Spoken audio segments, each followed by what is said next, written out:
Good afternoon, everyone, and welcome to Hitting Casualties webinars, the consequences of the opioid epidemic on the spread of infectious diseases, hosted by the Office of HIV/AIDS and Infectious Disease Policy here at the Department of Health and Human Services. I'm really thrilled to welcome all of you here this afternoon for a continuation of our work to really explore what folks are doing nationally at the state and local levels around the increases of infectious diseases related to the opioid epidemic, and to really foster a comprehensive response to the opioid epidemic overall. I want to make sure that everyone is aware that, next slide please, the audio for today's webinar is via a phone line, and that information should be available through the confirmation that you received by email for this webinar. Next slide, please. Also, during today's webinar, we have Eric Cortez here helping us through Twitter. If you have questions throughout the webinar, you can tweet those to @HHS_viral hepatitis.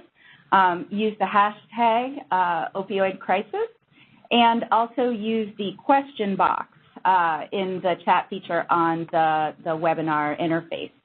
So there are a number of ways. We'll also be opening it up for oral questions after all of the presenters are complete. So with that, I'd like to turn the webinar over to my colleague, our Director of the Office of HIV/AIDS and Infectious Disease Policy, Richard Wolitski. Thanks so much, Karina. And hello, everyone. Pleasure to be here with you today. All right, looks like they're good to go. I'm going to go ahead and just kind of cover some of the epidemiology that's related to the opioid epidemic and its spread in the United States, and talk about some of the infectious disease consequences that we're seeing in the data. So go ahead to the next slide. And here's a slide that just sort of kind of illustrates two main things to me. This is the number of opioid prescriptions that are dispensed per 100 persons between 2006 to 2016.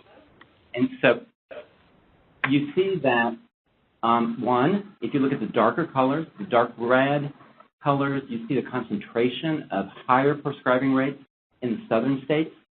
And we also see, when we look at rates per 100 people, we've got rates as high as more, in the highest category, over 107. So we're seeing way more prescriptions than are probably medically necessary, and programs are taking action to reduce those prescriptions. Let's go to the next slide. What we've seen, though, as a result of the combination of prescription, drug misuse, and the use of heroin and other opioids, we've seen a massive increase in the number of deaths. This slide shows the increase in deaths between 1999 and 2015. During that time, more than 500,000 people have died from an opioid overdose since 1999.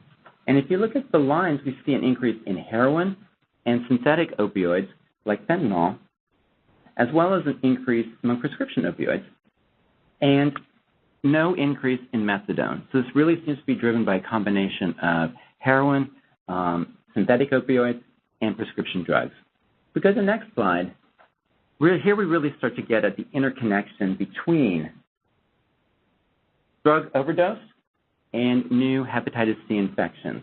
If you look at the red colors in the map of the U.S. on the left, you see drug overdose death rates, with the red colors representing the higher rates. Now compare that to the figure that's next to it for reported new HCV infections in the U.S. We see that there's a good deal of correspondence between the two. We see correlation in the data between them. So in the places where there's a greater increase in overdose deaths, we tend to see a greater increase in hepatitis C infections. Next slide. Overall, we're seeing an increase in injection drug use that's being driven by the opioid crisis. Overall, heroin use has increased more than 60%, and it's increased even more rapidly to 114% among whites in recent years. The heroin and prescription opioid epidemics could lead to new HIV outbreaks, and in fact, we've seen that happen in at least one jurisdiction. Next slide. So this kind of breaks down the data a little bit by age group. And so what we see is that when we look at the increase in opioid injection by age, we see that there was a 400% increase among people between the ages of 18 and 29. And their admission for opioid injections increased by over 600%. When we look at the people between the ages of 30 and 39 years old, we also see extremely high rates of HCV infection increasing by 325% during this period, and admissions to hospital emergency room for opioid injection by 80, actually that's for a treatment program probably, treatment program admissions. We see that increase by 83%. Substantial increases over a relatively short period of time. One of the markers of how severe this epidemic really is. Let's take a look specifically about the impact on women in the next slide. So we see that from 2004 to 2014, we see a dramatic increase in opioid injection among women. It's associated with a 99% increase in admissions for opioid injection and is followed by a 250% increase in new hepatitis C infections. Next slide. Sadly, we're seeing the impact even translate to infants. 40% of infants are born to hepatitis B virus-infected mothers will develop chronic infections, and without treatment, a quarter of them will die from liver disease. In 2009 to 2014, HCV infections among women giving birth nearly doubled. We're seeing the impact on really a wide range of people, particularly youth, people who inject drugs, women, and their infants. Next slide. After years and years of decline and consistent decline, we now see beginnings of potential increase in new HIV infections among people who inject drugs. Over the past 10 years, we saw a 63% decline in new diagnoses among people living with HIV, new diagnoses of HIV among people who inject drugs. But between 2014 and 2015, we've seen our first increase in quite a while. There's a 4% increase between those 2 years, signaling the potential for a national increase in new HIV infection rates. But the risk isn't only limited to HIV and viral hepatitis. We see a number of other infectious diseases being affected by the opioid crisis as well. Go to the next slide. We've seen from data starting from 2002 going up to 2012, hospitalizations associated with opioid use and dependence increasing for a number of infectious diseases. Endocarditis has gone up 46%. Septic arthritis has gone up 166%. Epidural abscesses have gone up 164%. And osteomyelitis has gone up 115%. This is something that has an implication for many conditions and really threatens the health of a large number of people. Kind of speaking more specifically to that, the next slide looks at the distribution of counties that CDC has identified as being potentially vulnerable to an outbreak of HIV infection among people who inject drugs. That's what are shown in the small dots in the pink. You can see concentration of these, sort of in the southern Appalachian region and northeastern U.S. as well. And what's shown in the green color in the states, this is 39 states or states that contain counties that have met the criteria for determination of need that is required to allow for the use of federal funds to support comprehensive syringe services programs. We see a pretty good correspondence between the states that have been identified as having counties with a high risk of an HIV outbreak among people living with HIV, with people who inject drugs, but we don't see perfect correspondence, and we're concerned about a number of the states where these funds are not being used for prevention programs for people who inject drugs, well, for syringe services programs. Next slide. We're going to talk today on the webinar more about the lessons that were learned from the outbreak in Scott County, Indiana.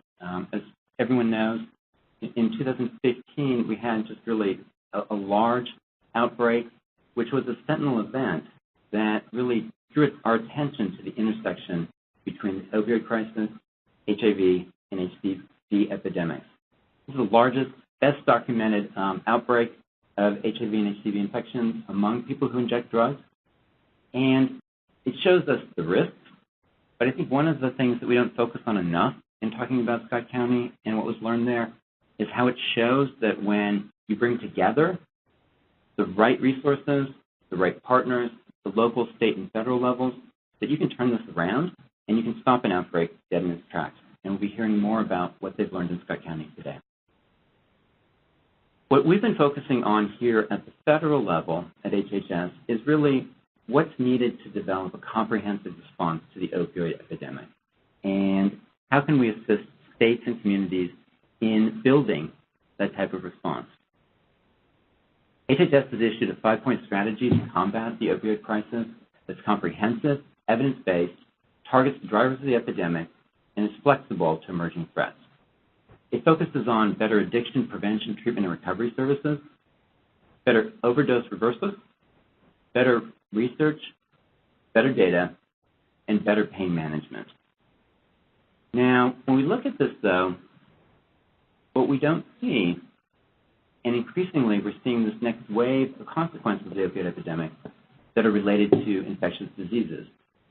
So we've been working within HHS with a number of partners to define a framework that articulates what is possible and what should be done with regard to addressing the intersection of the opioid crisis, HIV, hepatitis, and other infectious diseases. This model is one that's patient-centered. It's designed to address multiple needs and risks of the individual. It starts with the client, what they need and what their risks are. It's designed to meet the needs of all people who use drugs and focuses primarily on people who inject drugs, but recognizes that all persons with a substance use disorder are potential risk for progression to injection and additional risks associated with injection. It's focused on helping people to achieve the best health outcomes that are possible for them. It involves collaboration across programs and funding streams that extend beyond traditional partnerships to remove barriers to services. It promotes information and resource sharing. It promotes integrated, co-located services, and if that's not possible, active referral to services that allow people to easily access services offered by other programs. It builds on the existing infrastructure. We don't need to create another silo of programs to address the opioid crisis and infectious diseases that come with it. We can do this with our infrastructure that exists already today. And I think this framework gives us a general starting place for looking at what can and should be done to better address these intersections. But I want to acknowledge this is a work in progress and is continuing to evolve. Let's go on to the next slide. I think we've seen in a number of ways that comprehensive community action is key to this. It's something that we have to go where the problem is, identify the areas of need, and mobilize community health and law enforcement sectors to address the issue collaboratively. We know that comprehensive prevention programs are what's needed. We need substance use treatment, naloxone, HIV and hepatitis testing, linkage treatment for people who are diagnosed positive, and we know that fringe service programs are an important component of a comprehensive response, especially with regard to HIV. The evidence shows that people who use fringe service programs are 5 times more likely to enter drug treatment and 3 times more likely to stop injecting. This counteracts one of the main concerns that people have about these programs, that they may increase the risks, but in fact they don't. And data are showing that these programs are cost savings. These are good investments for our communities to make. They save lives and they save healthcare costs as well. Let's kind of go on to the next slide. We talked a little bit about this, but this is an evolving epidemic, and each month, each year that we go through it, we learn more. In the beginning, the early opioid response focused on activities that were about limiting supply and preventing deaths through expanded substance use disorder treatment and naloxone availability.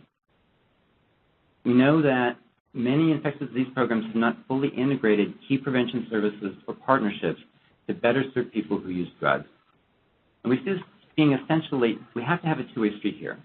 We have to have infectious disease programs doing their part to support the opioid response, and we have to have the programs that are supported by the opioid response funding to address infectious disease issues as well. And I think we have to recognize that what we do and how we do it has the potential to make a huge difference in our culture with regard to how people with injection drug use histories, with HIV, with hepatitis are treated, stigma, and how our public health system and our healthcare systems work together to better serve the needs of the patient and the community member. So this is going to be my last slide, and I want to kind of ask you to consider, what can you do? I think one of the most basic things that those of you working in the field can do is to look at your programs and activities to assess how you're addressing the opioid and infectious disease risks or needs of your communities, of the clients you serve. We ask you to identify opportunities and to join the response. Ask you to look for ways for how you can enhance your programs that are serving people who are at risk for substance use disorders. We want to encourage you to engage with new partners to accept or to refer for recommended services. And we want you to communicate with leaders in your communities, in your local governments, with funders about the needs of the community, and to provide them with the evidence that shows what works, what's effective in addressing these issues. This is a big problem. It requires all of us, and it requires that we work with new partners in new ways. And I'm excited that you're here today with us to talk about it and to learn from some of our partners who've been leading the way in this work. I want to thank you for listening to this overview presentation of the data, and I'm excited to hear with you what's really happening out in the field. So, Karina?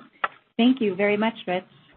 So now I'd like to welcome Steve Davis from the Substance Abuse and Mental Health Services Administration. Steve is a Senior Medical Advisor in the Office of the Chief Medical Officer and is joining us here today to talk a little bit about the HIV and viral hepatitis-related activities and SAMHSA's work in these areas. Steve? Oh, thank you, Karina. Appreciate it.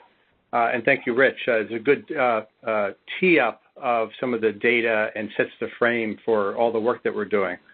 So I'm going to just spend the next 5 minutes or so talking about some of the activities around HIV and viral hepatitis that SAMHSA is working on. And my contact information is on my last slide as well if anyone wants to reach out. So next slide. So SAMHSA's mission, I wanted to state that here. For those of you who don't know, our mission is to reduce the impact of substance abuse and mental illness on America's communities. The four key messages that we keep driving home is that behavioral health is essential to health in general, that prevention works, treatment is effective, and people do recover. Next slide. So the funds from the Minority AIDS Initiative are primarily what I'm going to be referring to here.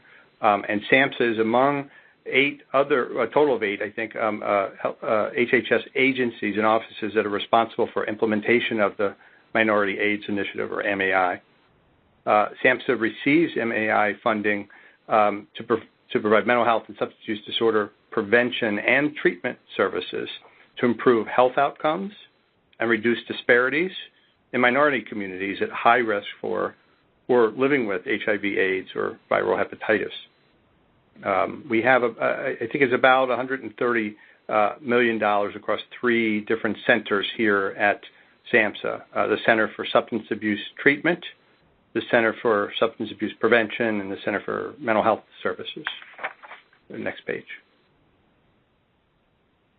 So I'm going to highlight the grants and programs.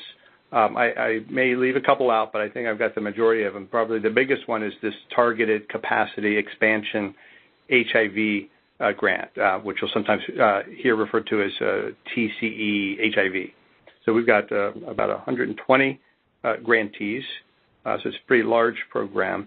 And the activities that this program results in includes an increase in engagement in care for high-risk minority populations with SUD, or substance use disorders, substance use disorder treatment and recovery support, but also HIV and hepatitis testing and vaccination, which is critical because previously that wasn't done as much in many of these programs. Referral and linkage to care and case management for persons identified with HIV and or hepatitis. In addition to housing support services, outreach, and enhancement and expansion of infrastructure and capacity to retain clients in treatment. It's great to get them in, but you got to keep them. Next slide. There's also a continuum of care pilot, MAICOC, continuum of care, which has 34 grantees. This grant focuses on stimulating co-location and integration of HIV and hepatitis services inside of behavioral health care settings, and also provides for behavioral health treatment and substance abuse prevention. It includes set-aside funds for viral hepatitis prevention, vaccination, testing, and linkage to care. And also through some of the Secretary's MAI funds, for some grantees, establishes and enhances linkage between their programs and existing community syringe service programs. Also included are wraparound services, recovery support, outreach, and other engagement strategies. Next slide, please.